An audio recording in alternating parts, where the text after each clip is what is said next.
Back করবো কিনা, ছেলের কাছে আসতে পারবো কিনা, সংসারে ফিরে আসতে পারবো কিনা। যাওয়ার আগের দিন পর্যন্ত ভীষণ কষ্ট হয়, টেনশন থাকে না ফিরে আসি, বাট যাওয়ার টেনশনটা কিন্তু মাথা থেকে নামাতে পারি না। সেকেন্ড হ্যান্ড ক্যামেরা আমার বাসায় পড়েছিল আমার ছোট ভাইয়ের, ওটা নিয়ে আমি স্টার্ট করলাম। শ্রীনগরে আমার অফিসে প্রচুর গাছপালা ছিল, ওখান থেকে আমি স্টার্ট করেছিলাম পাখির ছবি তোলা। আরও মহিলা কেউ ছবি তুলছে কিনা ওইটা সার্চিং করা শুরু করলাম।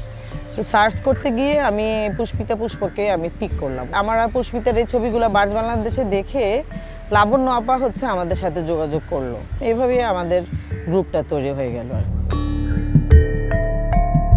আমার ওয়াইল্ড লাইফের কোনোই শখ ছিল না তখন। আমার নেশা ছিল মডেল শ্যুট করা, লাইফস্টাইল করা। ওরা ঢাকার বাইরে যাচ্ছে, ওয়াইল্ড লাইফ করছে, ওয়াইল্ড লাইফ করার মতো লেন্সও ছিল না, তারপরে শখে চলে যেতাম। আমার ফাদার ছবি তুলতেন, ছোটবেলায় দেখতাম। তো আমার সংসার জীবনের জন্য আমি তখন বের হতে পারি না।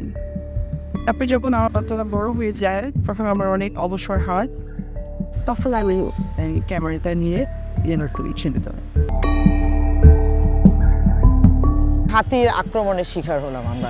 একদম বুনো হাতি, একপাল হাতি, 21টা হাতি ছিল। তা হাতি দেখে আমরা সবাই দৌড়ে চলে আসলাম, কিন্তু যাই যেটা বলেন, যেহেতু আমরা ওয়াইল্ড লাইফ ফটোগ্রাফার, আমরা ব্যাক না করে হাতির ছবি তোলার সিদ্ধান্ত নিলাম। ছবি তুলে দৌড়ে আসি, দেখা গেল ছবি দুটো ক্লিক করলাম, আবার সেফটির জন্য আমরা পিছনে ব্যাক করলাম।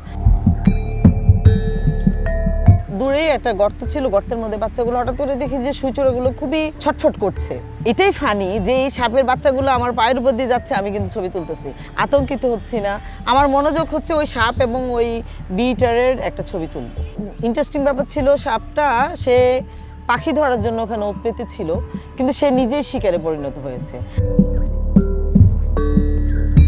সবাই মনে করে যে যাচ্ছি, ছবি আছে, ক্লিক করছি, চলে আসছি। তো আসলে ওই সিচুয়েশনগুলো আসলে কেউ না দেখলে বুঝতে পারে না যে আমাদের কতটা আমরা স্ট্রাগলের উপর দিয়ে আসি।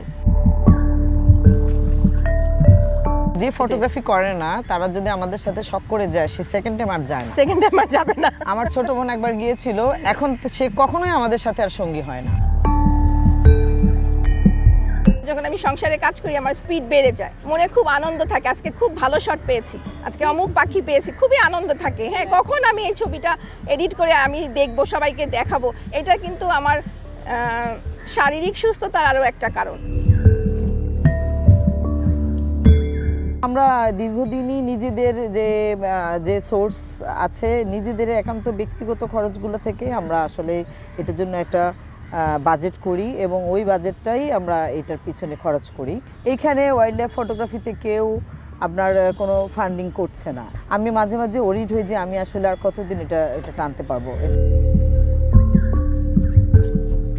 আসুন আমরা সবাই প্রকৃতিকে ভালোবাসি, বন্যপ্রাণীকে ভালোবাসি, পাখি ভালোবাসি এবং প্রকৃতিকে রক্ষা করা আমাদের দায়িত্বের মধ্যে পড়ে। এদেরকে ভালোবেসেই আমরা এদেরকে আমাদের পরবর্তী প্রজন্মের জন্য আমরা সংরক্ষণ করি।